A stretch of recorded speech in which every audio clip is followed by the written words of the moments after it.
Alright, so I went through all my pistols and rifles. And when it comes to the Emr-A and my final thoughts on it, I have to be fair. And not just say this product isn't doing what it's supposed to do, because that would be ignorant on my part.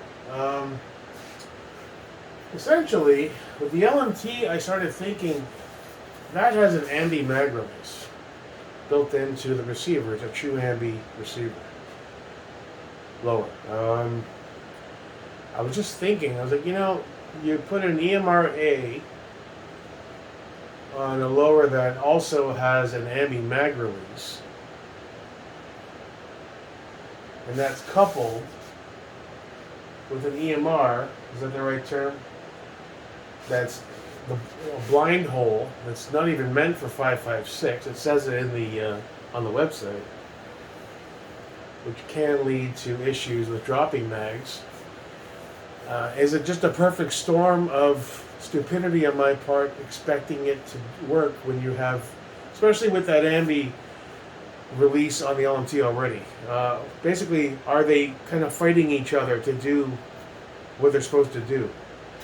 So removing the Emr-A from the LMT was going to happen regardless, because what happened was I had ordered one because I put them on a bunch of other guns, and I totally forgot that the LMT has an ambi mag release already. And so some guy pointed that out when I first got it and I built it.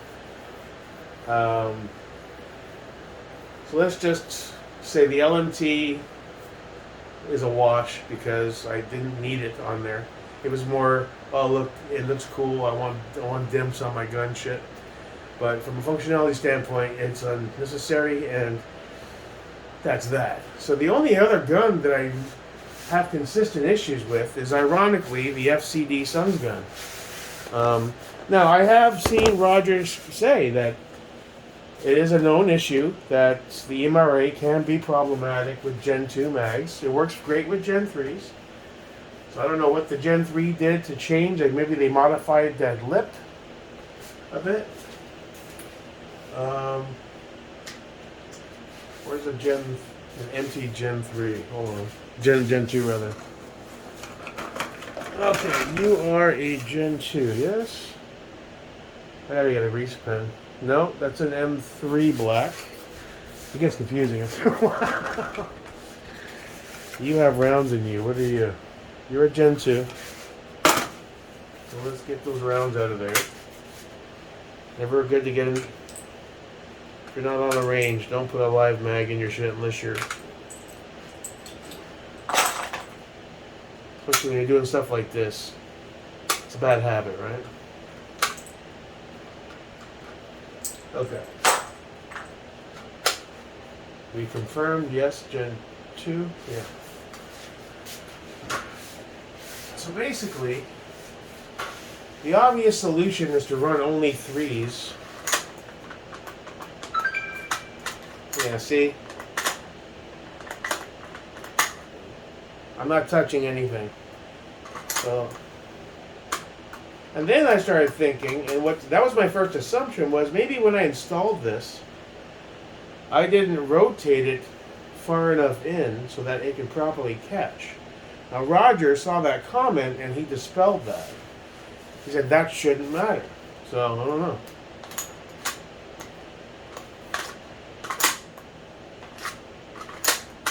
Okay.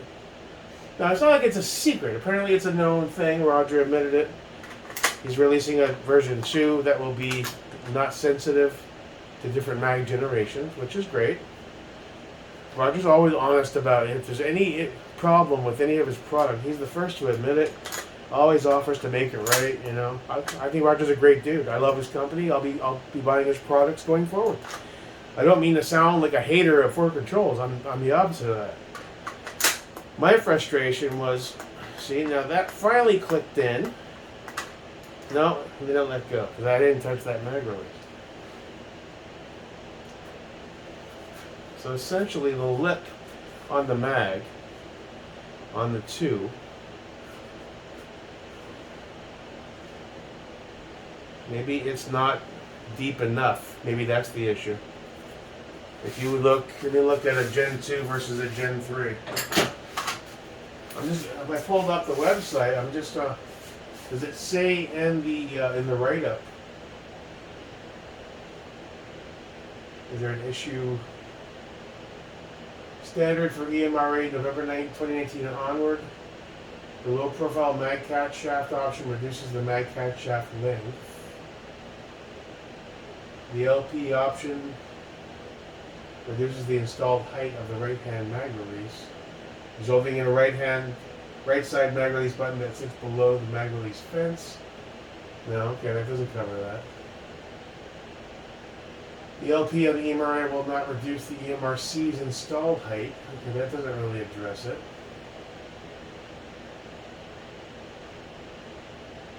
And then he goes on to the Emr-A with the LP mag catch shaft. No.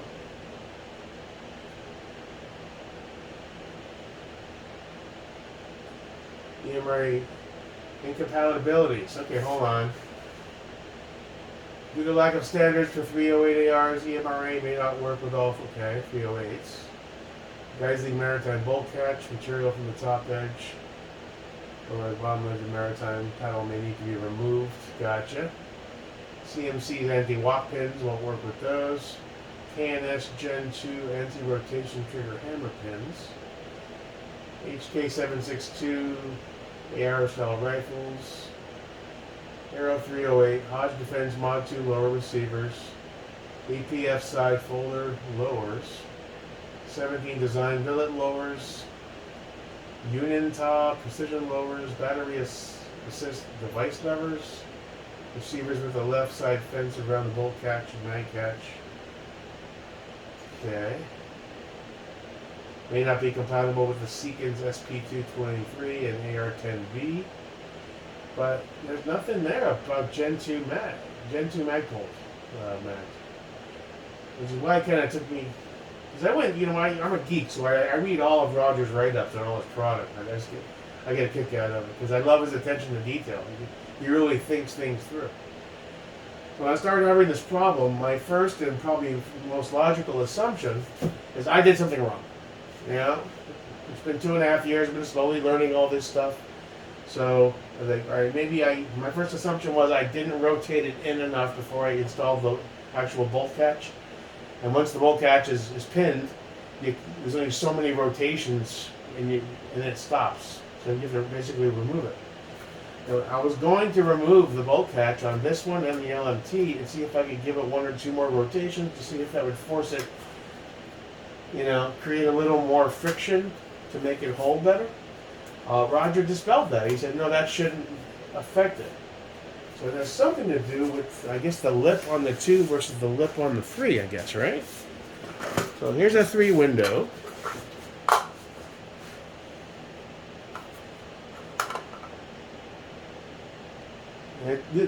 This on the 3, it definitely looks more pronounced. Yeah, because you can see there's like an indent pushing forward right above that. This guy right here. And that makes sense. Whereas on the 2, it's not there.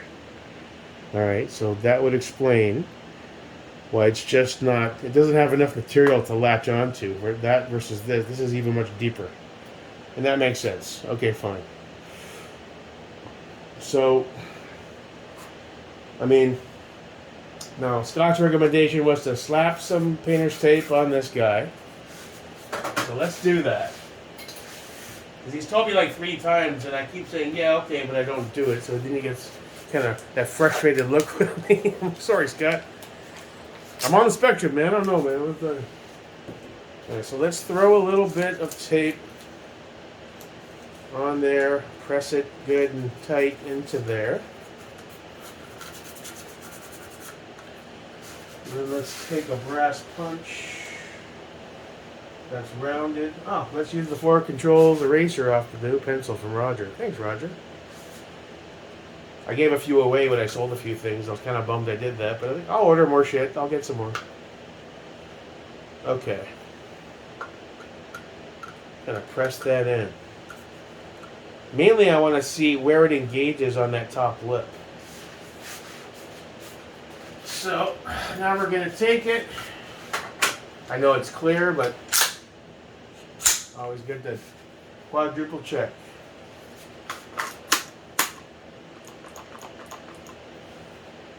Now with that painter's tape on there, now it's staying in. Also, I don't know, it's unloaded versus loaded, right? So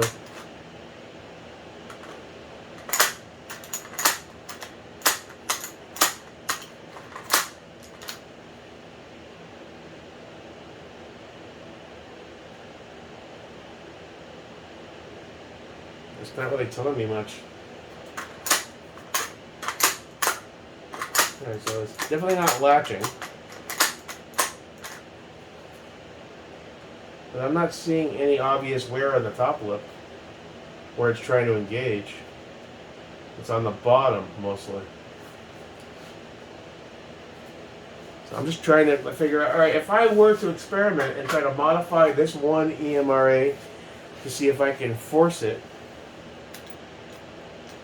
to engage, I'm still not clear on what I would have to modify. I don't really want to, honestly. I'm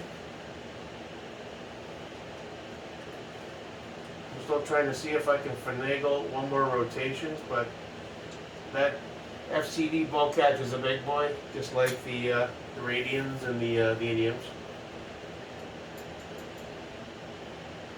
So I just don't see that happening.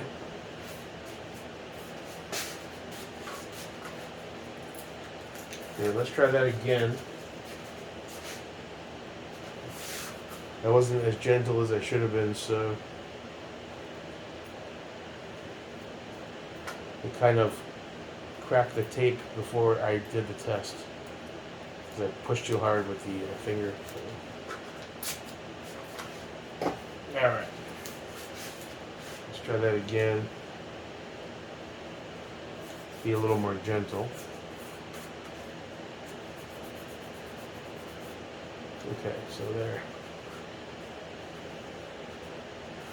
So it's perfectly flat over the indentation, whatever it's called. Okay, so let's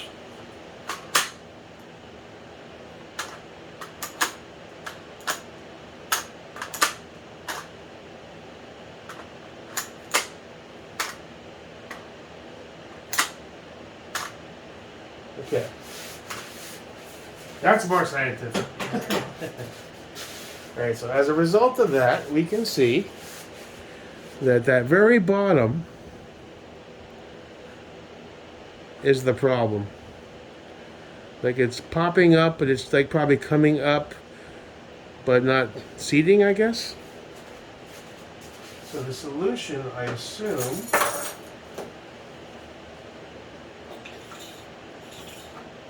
hold on. Okay, and that's going to be in this direction. So essentially,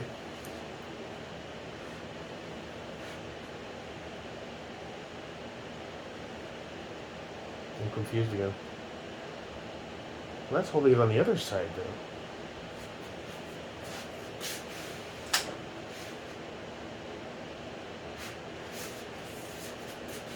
This is in that way.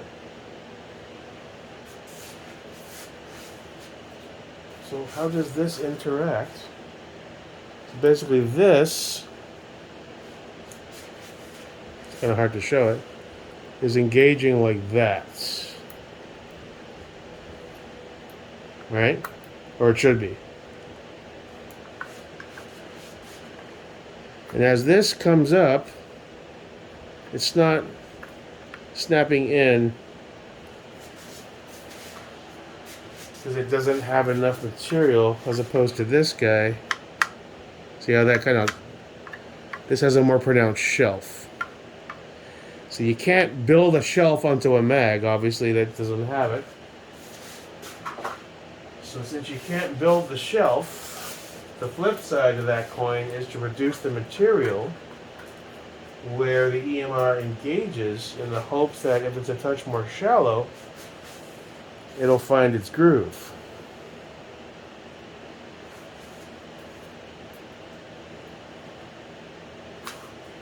Okay.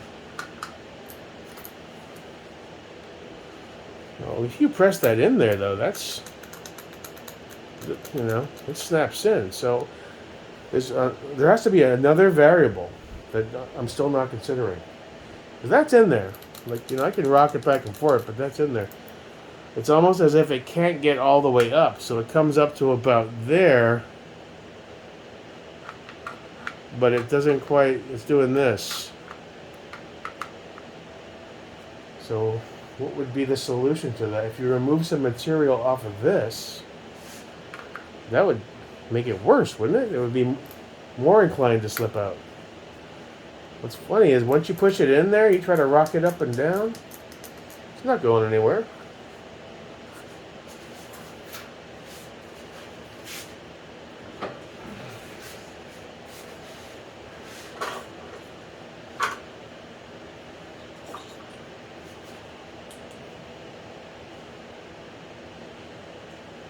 Okay, there you are.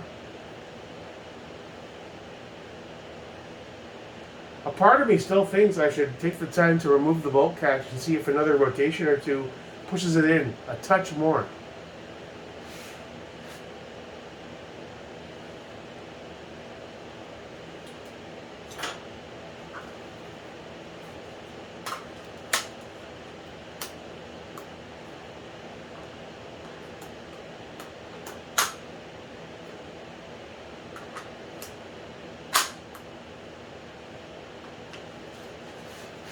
It's an odd thing. I mean, obviously it's just a question of a very small amount of material. So you're coming in softly and just give it a push up. Yeah, see that? So it's just, and there would be no way to make that deeper, I guess. I don't want to start going MacGyver on these parts though, I'm not an engineer. I'll just make it worse. But I take my 3, who has the nice big shelf, and that little, what's the reverse term for the end? There's an indent. What's the reverse of that where it's popping out? That just goes in like it was made for it.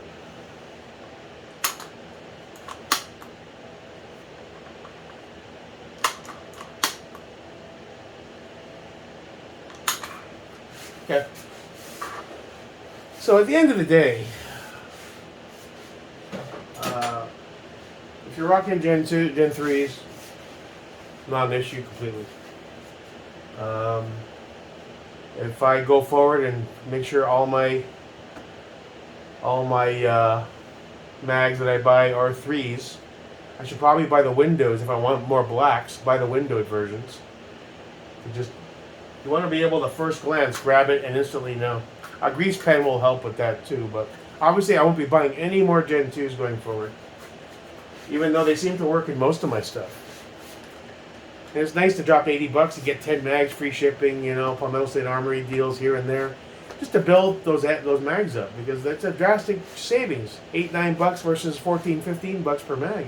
It adds up. I want to at least get 300-400 mags up, and then I feel good, a lot of mags. If I was rich, it wouldn't be an issue, but I'm not, so, Alright, so that explains that. So, how do I feel about the Emr-A? I still think it's great. I wish the ones I had were compatible with Gen 2 PMags. I don't see anything about Gen 2 PMags being mentioned being not compatible. So I never knew that until this recent issue. Roger did say he'll be coming out with a version 2. So when he does that, I'll probably buy one for the FCD gun so I can run whatever mag I want. The LMTs won't be getting one at all because it's redundant and I don't need it. It already has its ambi mag release. And I kind of start to think that maybe having 2 ambi mag releases, they're kind of fighting against each other. It's kind of like having 2 gas pedals or fucking 2 brake pedals.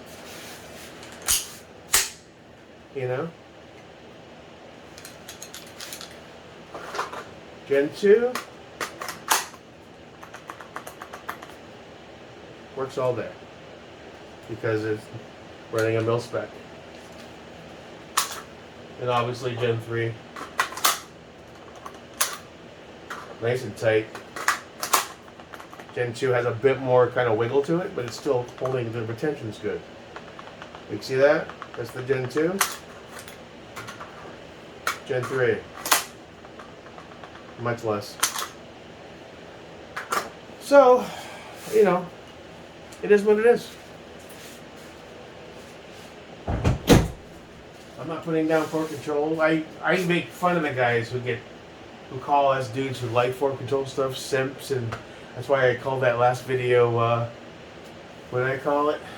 The hype beast, because that's what they always say. Everyone's a hype beast when you really like a certain company. Except if you're really into CAC and fucking night stuff, that doesn't count apparently. I don't know. Or the Hodge guys. That's a hype beast company. Fucking right, Hodge is a hype beast company. You know, fucking LMT, another hype beast. They're all. Anytime you have a large group of people who just love everything about their stuff, you know, I don't see anything wrong with being a simp a bit for certain companies. It sucks if you're a simp for Anderson or PSA or Bear Creek Arsenal, then you might have some mental issues. But other than that, man, go for what you know. Whatever makes you happy. Good times. Check out the duck. Look how dark purple that is. You know what I thought of when I got this? Chris, who just passed away in the motorcycle accident, because he was Captain Purple. He got me into purple, actually. So there's Chris. He's reincarnated as a purple duck. He's gonna hang with me. Hopefully, bring me some luck. All right. That's about it, man. So it's not the end of the world. Last night I was drunk, so I was going on and on. Oh, I'm pissed off. I'm not really angry. When the V2 does drop, I'll probably buy one, because that's all I really need for the FCD gun. So that way I know no matter what mag I grab, shit hit the fan scenario, I won't have to worry. What I'm curious about is how he's going to structure the Emr-A in such a way that will work snugly with both the extended shelf on the 3s and the more minimal shelf on the 2s, while ensuring proper retention in both.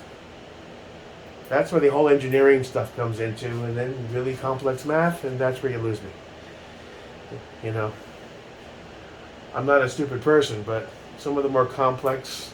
I was great in math in high school until we got into trigonometry and calculus. That's when I was like, no, I'm not doing this. I don't have the brain for it, sorry. Up to there, I did okay. Geometry, kind of, pretty good. But once I hit trigonometry, calculus, that's when my brain was like, oh, I don't want to bother trying to understand this shit. Just wasn't my thing. That being said, probably one of my favorite GATs that I own is my FCD Suns gun. ODG 62H, sexy as fuck. And we're going to keep rocking and rolling. I'll just run the 3s in it for now. And I may snag the V2 when Roger drops it for peace of mind. That I can run my 2s and my 3s without worrying about it. We'll see. Maybe not. I might just stick to 3s with this gun. If I just run FTEs, I know they're all 3s. So, that looks kind of good. Kind of like a Sage Dynamics, but cooler. There you go. Alright, so that's that. Didn't want anybody to think I was disrespecting Roger or FCD in any way. Just voicing my opinion and some frustration. Especially when you're at the range and you brought like 9-10 mags with you, but 8 of them are Gen 2s, and both your guns are spitting them out every time you trying to do drills and the things are dropping. It's like, come on, man. This stuff's hard enough to figure out as it is. Can the mag stay in the gun? That'd be cool. Alright, that's it for the evening. Have a wonderful night. Hope tomorrow is a good day for you. Same here. Your pal, Jake Emr-A. Still no nods, motherfucker.